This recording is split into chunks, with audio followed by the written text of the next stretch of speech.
Okay. Today's topic, 5.3, trigonometric functions of any angle. We're branching out, okay? We're not just going to stick with just a right triangle. We're going to put that right triangle in a coordinate plane and see how things work with the trig angles, okay? So we're going to evaluate those trig functions, determine what's called reference angles, and then evaluate trig functions using those reference angles, okay? So those are going to be our main tasks. Let's review. You're going to drill this into your mind. So, 0 degrees is here, 90 degrees is what in radians? Pi over 2. Pi over 2, all right. 180. Pi. Okay. 270. 3 pi over 2. Okay. 2 pi. 360. 2 pi. Let's keep going. Boom. 30 degrees is what in radians? Pi over 6. Pi over 6. 45 degrees. Pi over 4. Pi over 4. And 60. Pi over 3. Pi over 3. Okay. So far, so good. There are things you have to memorize, and these ones you got to know. Okay, it's very critical. All right, perfect. Good. I'll be changing that, by the way. We'll be next time. I'll also talk about what's sine of 30, what's cosine of 30. Like we need to know what those are too. Okay, little intro. So regardless of where a right triangle is situated, or how it is oriented, each trig function is defined as a given ratio of sides with respect to a given angle. So kind of like what I just said at the very intro. It doesn't matter if it's just drawn in just a normal triangle or if it's drawn in a coordinate plane, we still define the same way, okay? So let's look at an example of that. So here's my XY plane, okay? And I'm going to construct a 30, 60, 90 triangle in that plane, okay? So here we go. Let's say I just pick a point out here, okay? And that point is going to be 5 square roots of 3 and 5. That's going to be my point, okay? So I can construct a triangle using that point. And you can kind of probably see it already. If I just draw a nice little perpendicular line from that point to the bottom. Okay, so there's my 90. We're going to let theta, we're going to let that acute angle be the one we're looking at here. And we can see that this side of the triangle is going to be the x-coordinate of that point. So this is just going to be 5 square roots of 3. Okay, this, the height, is going to be the y-coordinate, so that's 5. Okay, and do a little Pythagorean theorem, you'll get 10 for that guy up there. And theta, my apologies, I just said 30, 60, 90. I just didn't write it. That's 30 degrees, and this is 60 degrees. Okay, so there's a nice little 30, 60, 90 with its measurements there for us. Okay? So there we go. We drew one in the coordinate plane. It's not hard. So whatever our point is, the x and y coordinate would be my 2 sides of the triangle. And then we could see that the hypotenuse, again, Pythagorean theorem, or use the relationships of 30, 60, 90. If you recall that it's just double your short leg, so it just gives you 10. Okay? Now, here's the cool part. Okay, looking at this, I could draw that exact same triangle in a different quadrant. Okay? So for instance, let's say I take this triangle and I rotate it over here. I rotate it a full 180 degrees. Okay? So it's gonna come out this way. Okay, so let's say I rotate the whole thing. And if I rotate it 180 and it started at 30, that's what, 210? Does that make sense? So we rotated a full 210 degrees. But I want you to notice something. I can make this exact same triangle over here by rotating it full 180. So if I do just draw a nice little vertical line here, put 90 on that side. These are vertical, so this is 30 degrees. This is 60 degrees. Okay? And, well, we can plug the rest of the points in. But notice, my y value Over here was positive 5. What would it be over here? -5. Negative 5, right? Okay, my x value, it was positive 5 square roots of 3. Well, now it's negative 5 square roots of 3. And Pythagorean theorem, no matter what, that's going to be positive, so this will be a positive 10. Okay? Now, here's something that's pretty cool. So I could draw the exact same triangle in a different quadrant, but what was the only difference? These signs, right? Only the signs changed. Does that make sense? So I can evaluate trig functions in this little triangle or an angle that's bigger than an acute angle. I can evaluate trig functions that are, well, in this case, would be what, 210 degrees.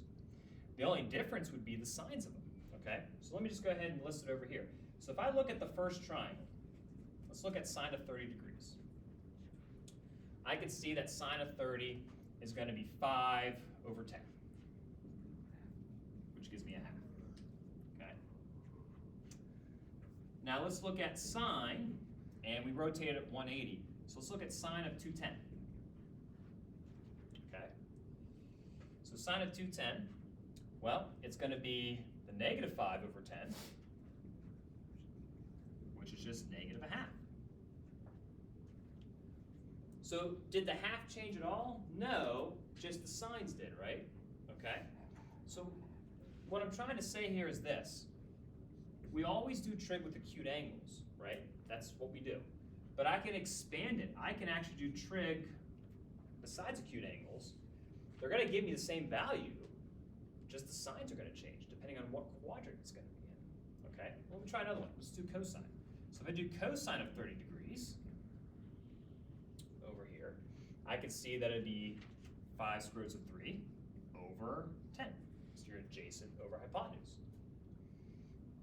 If I do cosine of 210 degrees, well, it's still going to be 5 square roots of 3, but it's negative this time over 10. Oops. Okay. That's awesome. We're branching out. We're no longer just stuck in a nice little like acute angle world. We could do trig with bigger angles than acute, and the numbers don't change except the signs do. Questions? We okay so far? Okay. So let's come up with a little quick definition here. So let's let theta be an angle in standard position with a point, we'll call point B, x, y. On the terminal side of the angle, and let R, which is our hypotenuse, okay, be defined as the square root of x squared plus y squared. So that, in that case, it's just going to be 10 for us. Can't be 0, though. If we have 0, we don't have a point in the xy plane. We're looking at the origin. So that's going to represent the distance.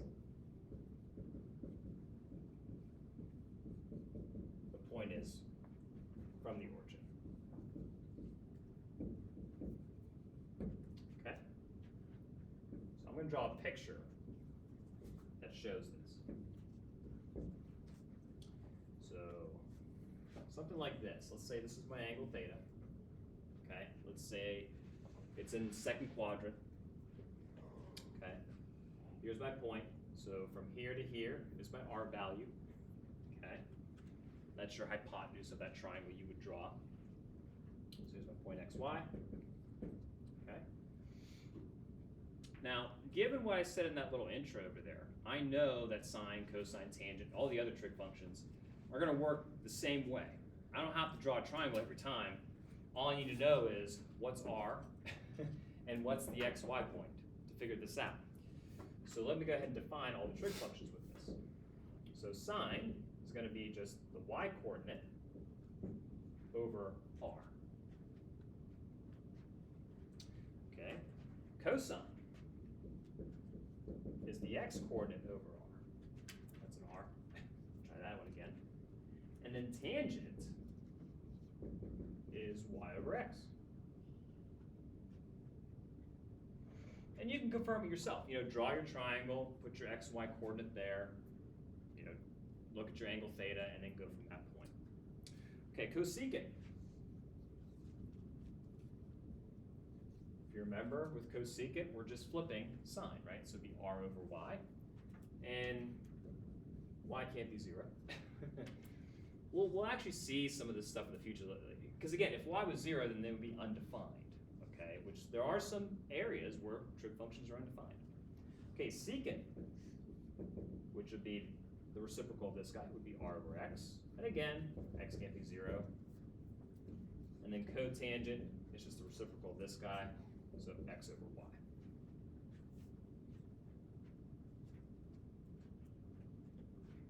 Okay? So our signs of the values of the trig functions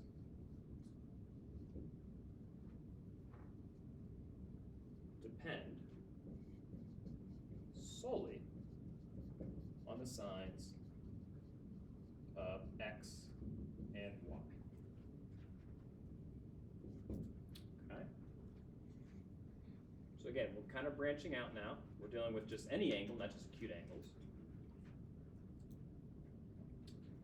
And since r is always going to be positive for us, wherever the x coordinate or y coordinate is going to tell you what the output is going to be. So that's what happened over here, right? Sine of 30, the y coordinate here was positive, hence my output was positive. Sine of 210 was in this quadrant, quadrant 3. Well, y coordinate was negative, hence why the output was negative there. So that's all you have to worry about. So once you have the radius, or just r, I should say right now, once you have r and the xy point, you can figure out what all the trig ratios are. And if you want to draw the triangle, you can, so you can see it, but no big deal. So let's go ahead and do a little summary here of what the signs are going to be for each. We'll just do the first three, sine, cosine, tangent, because if sine's negative, we know cosecant will be negative because they have y's. Same thing with cosine. If cosine's negative, we know secant must be, and then tangent, cotangent will follow the same pattern. So in this first quadrant, x and y are positive, okay? All the coordinates. So that means sine of theta is also going to be positive. Cosine of theta is positive in that quadrant. And tangent of theta, well, is y over x. They're both positive. So tangent of theta is positive. Okay? So between 0 and 90, sine, cosine, tangent of any of those values are going to be positive. Okay, let's flip to the second quadrant. Okay? Sine of theta is still positive because the y coordinates are still positive. Cosine of theta is going to be negative because on this quadrant the x values are negative. And then tangent is, well, combining the x and y together, so it's going to be negative. So what's that mean? So anywhere between 90 and 180, the outputs for sine, cosine, tangent would be positive, negative, negative. Just like we saw in the example here. You know, quadrant 1, sine was a positive half. Quadrant 3 of 210, it was negative half. So before I finish that, questions on what I've done up to this point? Okay, let's continue. So in the third quadrant, x and y are both negative, right? That coordinate-wise. So if we take a look, then sine must be negative. Cosine's negative. However, because tangent is the y and x, and they're both negative, tangent is going to be positive in that quadrant. Okay? And then lastly, okay, so in this quadrant, we know that the y coordinates are going to be negative, so sine is going to be negative. Cosine, though, is going to be positive because the x coordinates in quadrant 4 is positive. And then tangent takes y and x. If they're positive and negative, if you divide, you're going to get a negative answer there. Okay? All right. Questions? Now, do you have to memorize stuff like this? It's going to become more natural, okay? Once you know that sine is always going to be with that y coordinate and the point. Cosine is always going to be with the x coordinate. Tangent's always both x and y. You can kind of figure out when it's going to be positive or negative. So let's try an example. Let's put it next to it. So let P be negative 5, 4. We're going to let it be a point on the terminal side of angle theta, drawn in standard position.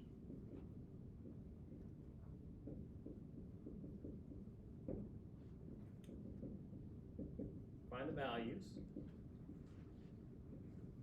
of the 6 trig functions. Okay.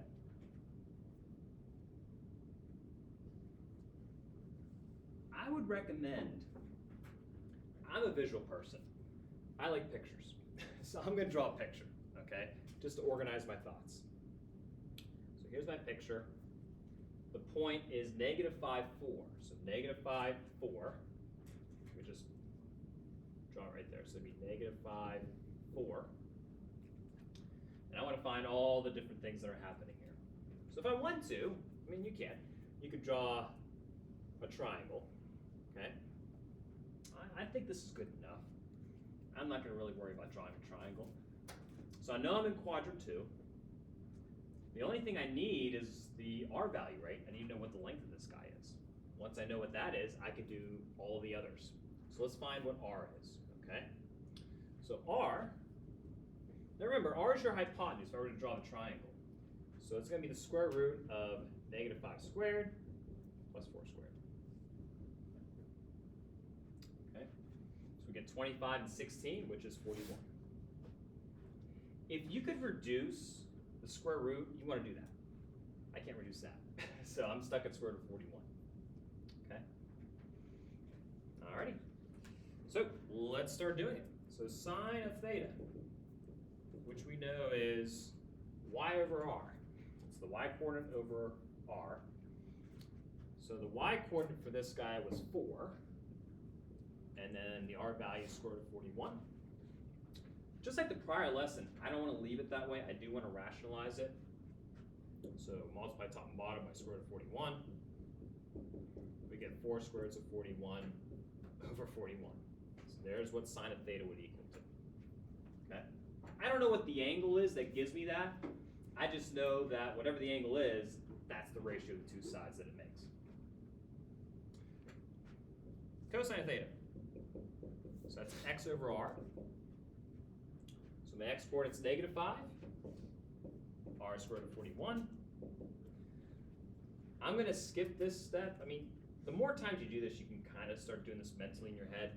So this is going to be negative square root of negative 5 times square root of 41 over 41. Now I'm going to stop for a moment. Think about it. Okay, in this quadrant, we already said that cosine's negative, sine's positive, and that's what I got over here. So I'm on the right track. This is good. Questions on how I found those? Doing okay? All right, tangent is y over x. So that's easy. That's just going to be 4 over 5, and it's negative. See if I have space. So now let's do cosecant of theta. Now, I'm going to make it easier on myself. I know this is the reciprocal of sine. I'm just going to flip it. So I'm going to flip this part. I'm not going to flip this and have to mess with it. That's too much work. So just flipping that, I get square root of 41 on top and 4 on the bottom. I'm done. Okay, secant of theta, I know that it's the reciprocal of cosine, so I'm just going to flip this guy. So negative square root of 41 over 5. Cotangent of theta, reciprocal of this guy, so it'll be negative 5 over 4. I guess I should start boxing all of them. There we go. Okay. All right. Again, I don't know what theta is. Considering it's the second quadrant, it has to be some angle between 180 and 90. So at least we know that much. Okay. Any questions? You guys are awesome. Let's keep going. Let's talk about quadrant. Oh boy. Words. Words. Let me try again. Quadrantal. Yeah. Whew. Quadrantal angles. Wow.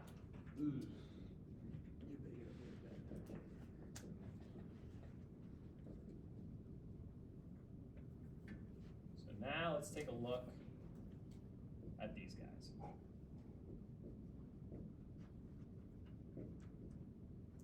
Okay, and what that means is these are angles with terminal sides on the coordinate axes. Okay. A, hundred tall. It is. This is a stupid question.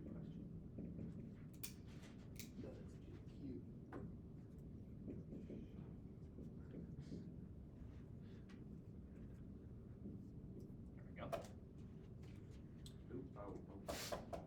Okay. Now what that means, I'm not going to worry about angles that are between or in these quadrants. I'm going to worry about angles that are on the 90-degree line, on the 180, on the 270, on the 0. I want to see what sine, cosine, tangent would be for all those ones. Okay? So we're at 2 pi. So that means we made one full rotation. Okay, right there. Now, just for convenience sake, okay, because I don't know what the length of this is, so we could pick any value we want. In this case, we're going to choose just 1, okay? And you'll see more of a significance as why 1's pretty important with that. So first off, R. Well, if I calculate it, I mean, you can probably see what it is already. So 1 squared plus 0 squared, square root of 1 is 1. So R is just 1. So let's think about that. So sine of 2 pi, okay? Well, sine is the y-coordinate. Well, the y-coordinate's 0 at that point. The R value is 1. If I reduce it, I get 0. So sine of 2 pi is 0. Oops. Cosine of 2 pi. Okay, so cosine is the x-coordinate over the R value is 1. So what you could do, you could type in your calculator, make sure it's rating mode. Type in cosine 2 pi, it'll give you 1. And the last one, we could do the other ones, but we'll stick with these 3. Tangent of 2 pi, so that's the y-coordinate over the x-coordinate, which is 0.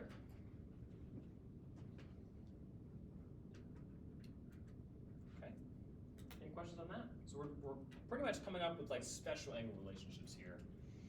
When do we see sine, cosine, tangent as 0s and 1s? All right, 270. So this time I did it in degrees. 270 is this way. Okay, and this will be 0, we'll pick -1, okay, as our point right there. Just for convenience, just to make it easier to calculate, we'll stick with 1s. Now we're gonna find sine, cosine, tangent. Now, R, I think we can agree, it's gonna match this over here. R is just gonna be 1. If I plug that into Pythagorean theorem, it's gonna be 1 there. So that means cosine of 270 degrees is your x-coordinate over your R value, which is just 0. Sine of 270 is -1 over 1, so you just get -1. Tangent of 270 degrees is y, which is -1, over x, which is 0. Uh-oh, that's undefined. Not good.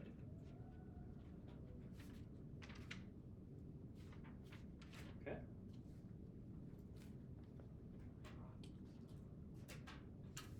So these are just, again, very critical and important values when it comes to these trig ratios.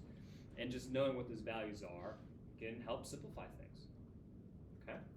Now, a good way to remember this, if you recall, cosine sticks with the x-coordinate, right?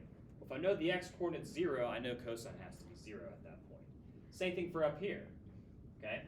If you're trying to figure out the trig ratios for this point, which is on the positive of the y-axis, cosine's still 0, okay? Sine is going to be -1 here because the y coordinate is -1, and then if this is positive, so sine is going to be a positive value. If we pick 1, 0, or sorry, 0, 1, sine will be 1. Okay. Let's keep going.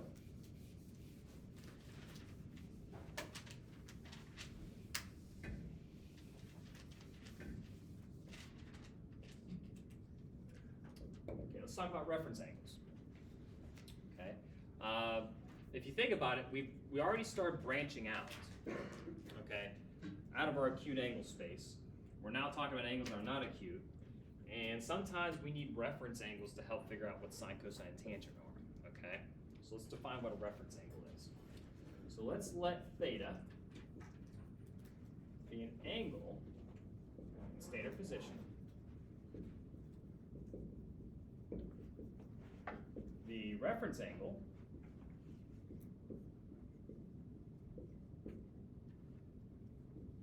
for theta is the acute angle, we're going to call theta prime, formed by the terminal side of theta and the horizontal axis. Okay, and that is important. It deserves another color because it's so important. Has to be the horizontal. Okay? Let's look at some examples. Let's see what this actually is talking about here.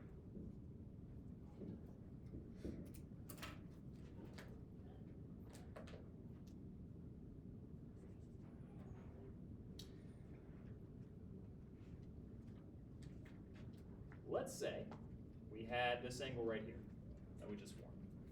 Okay? Now, to find the reference angle, okay, we lucked out here.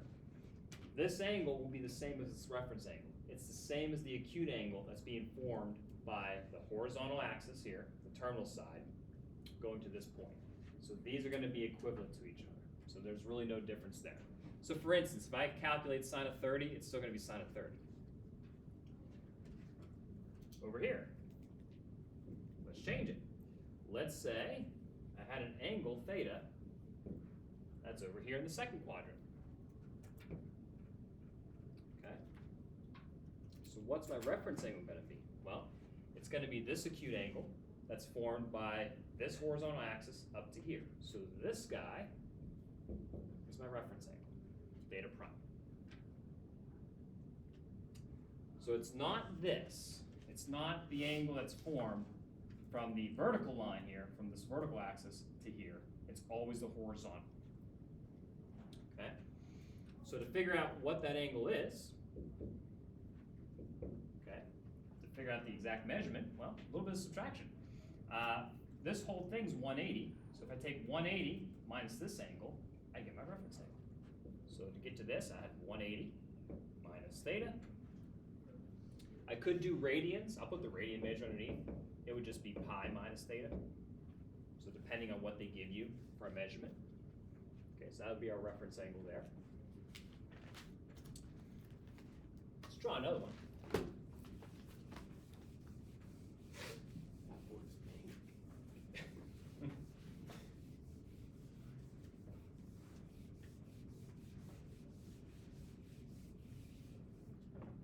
Let's try this guy. So y, x.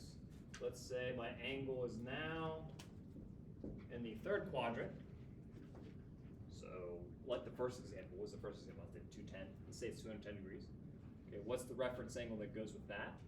It's going to be this guy, from the horizontal to where it is. Okay, so this would be my reference angle. It's not going to be this guy. I mean, I know this makes the same thing where it's from the horizontal to this, but it's not acute. It has to be an acute angle. So that's why I know it has to be this guy here. So this will be theta prime. Okay. Now, to get to that point, okay, it's actually pretty easy. If I take, just looking at this again, if I take my full entire angle, okay, and I subtract 180 from it, I can get to this guy right here, this space that's going to be left over. So it's going to be theta prime. It's going to be 180 minus theta. And again, if you were given radians, there's a radian. This doesn't really change there. Oh, I'm sorry, I flipped those, didn't I? My apologies.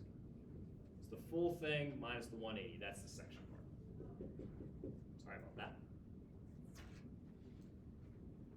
And now the last one. So we did first quadrant, which angle, reference angle, the same.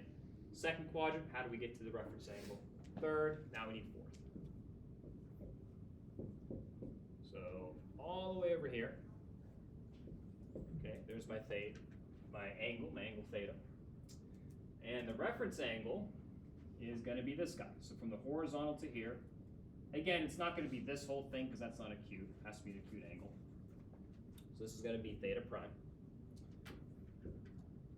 Okay.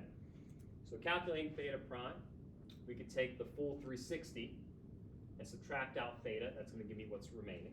So it'll be 360 degrees minus theta. Or if they give me a radian measure, 2 pi minus theta. Okay? So those are what we call reference angles. And we're going to need them. We're going to need to calculate some trig functions that are in all these other quadrants. So we know what the signs are for those trig functions are in those other quadrants. But finding the exact measurements, well, that's where those things are going to help us out. So let's just look at some examples of how to find a reference angle. And then we'll use it. So, examples. Find the reference angle.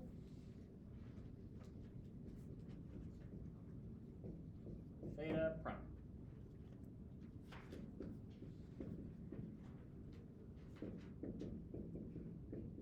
And I got 3 of them here. Give you a variety. 1 in degree and 2 in radians. One that has a pi in it, one that doesn't have pi, but it's still a radian measure. And what I would recommend, starting out, which helps me, is a picture. Just like the other ones I've been drawing pictures. So let's do that for this guy. So 225.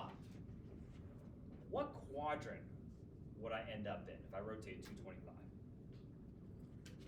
Where am I ending? 3. Very good. So right here, this will be 225 degrees. Okay. Now to get this angle, so this is my reference angle, theta. I'm going to take my 180, subtract it from the 225, and what's left will give me this guy. Okay. Sorry, that's theta prime. I meant to put. So 225 minus 180, and we get 45 degrees. So that'd be my reference angle for 225. All right, next one. Negative 7 pi over 4. Okay. So, I gotta figure out where that's at.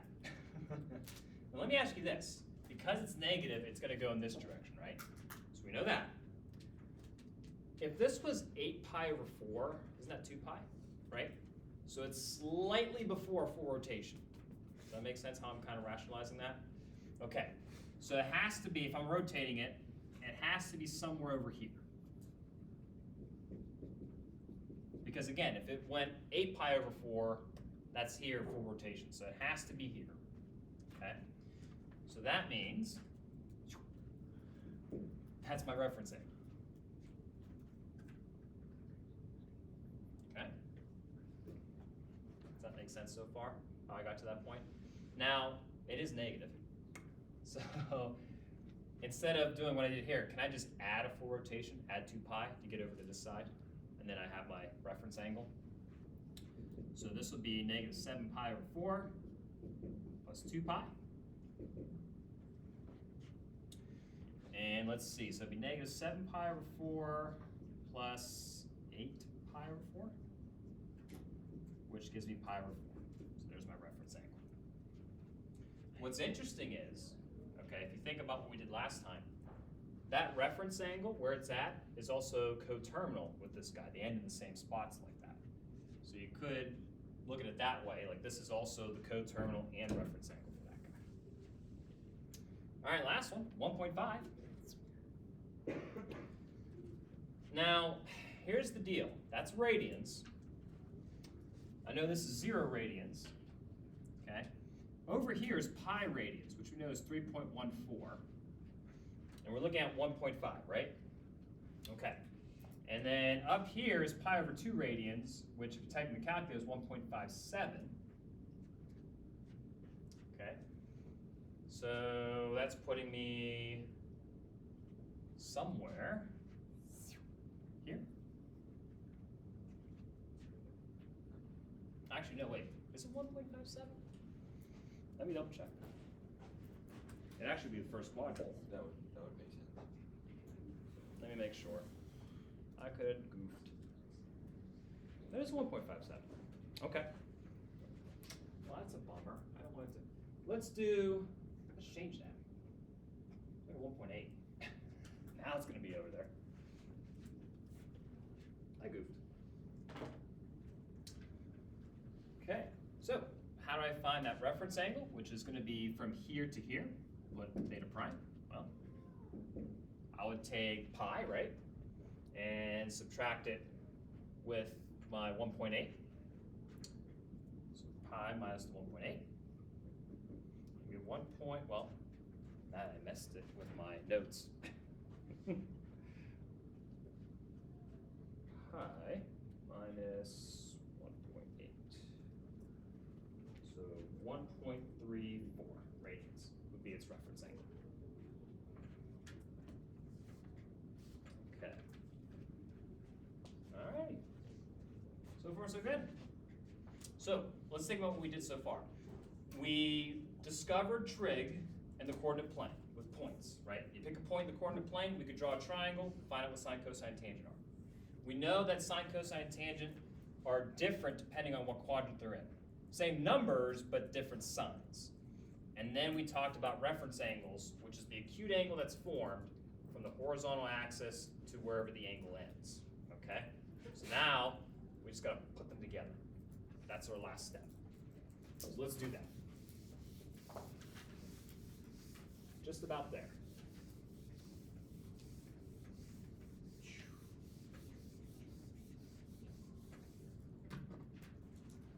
Okay.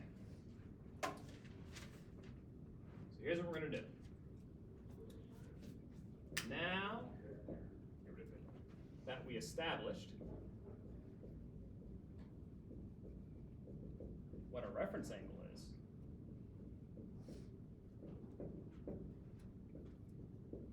we will use them to find all 6 trig functions for any given angle theta. Okay? So that's what we're going to do now. So now we know what a reference angle is. Let's start using to find some trig ratios. And yeah, I think this will be good. Okay. Let's write some steps down. So evaluating trig functions using reference angles. Okay. So first step. Determine the function value of a trig function of a given angle theta. So first figure out what the trig function is going to be. And then 2, affix the appropriate sign based on the quadrant in which theta lies. What's interesting is I did that in the very first intro with the 30, 60, 90. When I rotated from 30 to 210, that's exactly what we're doing here. Okay? Here we go.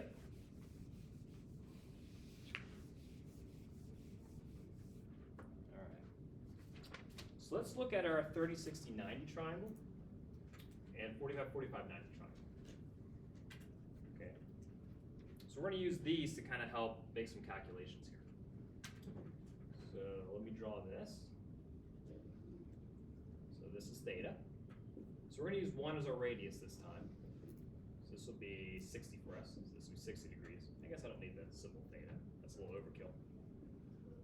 Last lesson we derived the ratios for this guy, so we don't have to worry about deriving it again. So this is going to be a half square root of 3 over 2 is the point.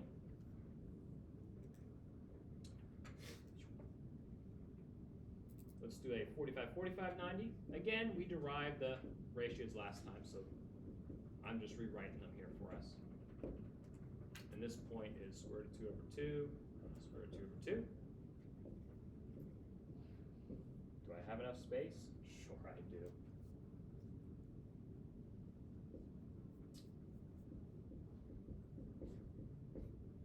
This is our 30 degrees, 90 and 60, half, square root of 3 over 2, and 1. So this is just me rewriting our ratios that we derived from the prior lesson. And I'm putting them all in quadrant 1, okay? And again, just like the other one, we made the radius, well, I keep saying radius. I'm a little ahead of myself. I made the R values 1, and we derived the other two sides.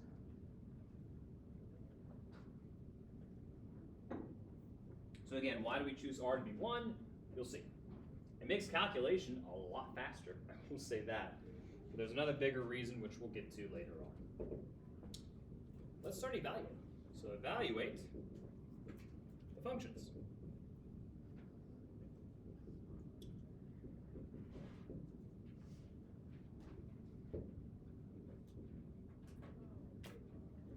Okay, so we'll do these two.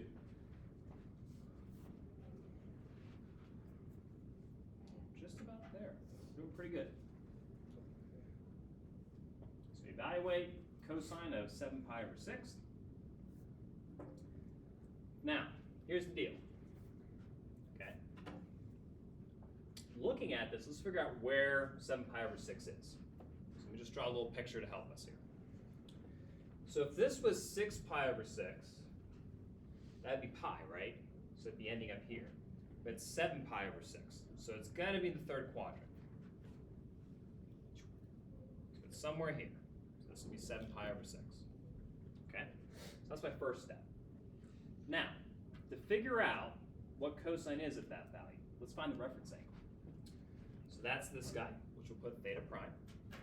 So I'm going to take, well, would it be 180 from the whole angle to figure out what the reference angle is. So theta prime is equal to 7 pi over 6 minus pi. And if you simplify it, you do get pi over 6. We're going to skip the simplifying step just to save a little bit of time. So my reference angle is pi over 6. Now, what is cosine of pi over 6? Let's look at our three little triangles that we drew up here. Pi over 6 is what in degrees? What did we see at the very beginning of class? It's still up there, actually.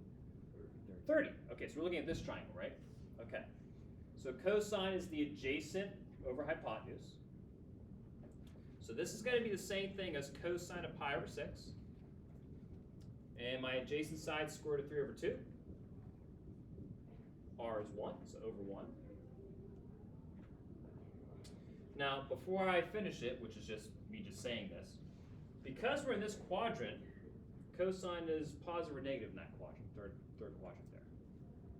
It's going to be negative, right? Isn't cosine with the x coordinates in that? So we're going to put a negative sign out in front. So this would be negative square root of 3 over 2. That's my final answer.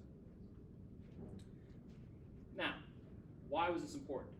So a reference angle allowed me to figure out what the value is ahead of time.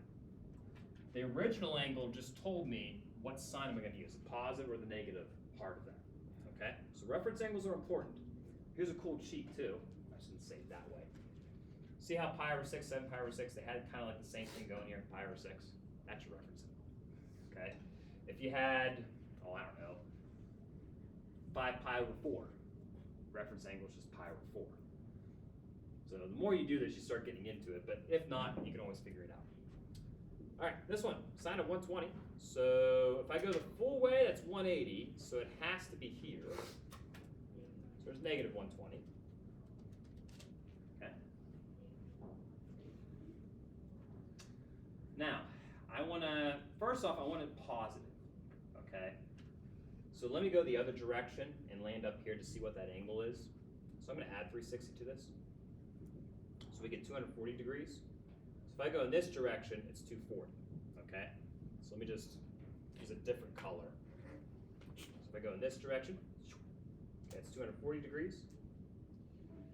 Now that it's positive, it's a little easier to find the reference angle, which is right here. So to find the reference angle, which I'm out of space here, but we'll put it there, theta prime, I'm going to take the entire 240, subtract it with 180. So 240 minus the 180 gives me 60 degrees. That's my reference angle. Okay. So this is the same thing as sine of 60. Now, sine in this quadrant is a positive or negative. Sine deals with y coordinates. It's a negative, right? So we're going to put a negative out in front. Okay, next, 60 degrees. Okay, let's work with this guy. So sine of 60 would be square root of 3 over 2 over 1. Which would just, well, put the negative out in front. And simplifying it is still square root of negative 3 over 2. You know, when I create these examples, I do it accidental. I don't mean for it to come out to be the same answer. Oh well. It is what it is. Okay. Any questions on that? So far so good? Okay, so we got one final thing to do and that'll be it. Okay, so that's what reference angles are. Now let me give you a trig ratio and see if we can't find another one.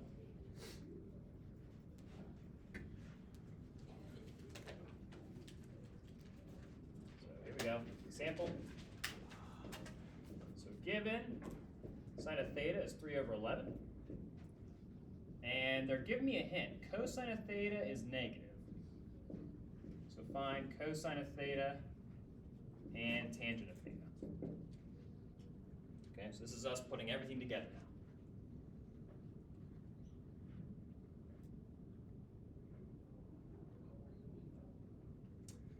So what I would do, just like the other ones, let's draw a quick picture. Now, I need to figure out what quadrant I'm in. And you see how sine is 3 over 11?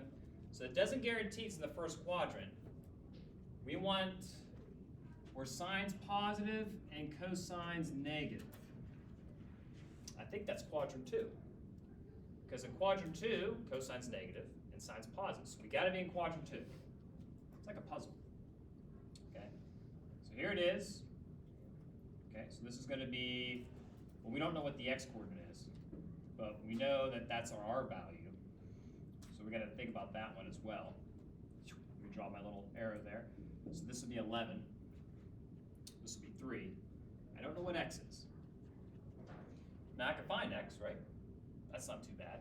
To figure out what x is, I would just have to use a little Pythagorean theorem, because cosine needs x, and tangent of theta needs x. So I get x squared plus 3 squared equals 11 squared. Do a little subtraction. And we get square root of 112. Doesn't break down nicely, so we're going to leave it as square root of 112.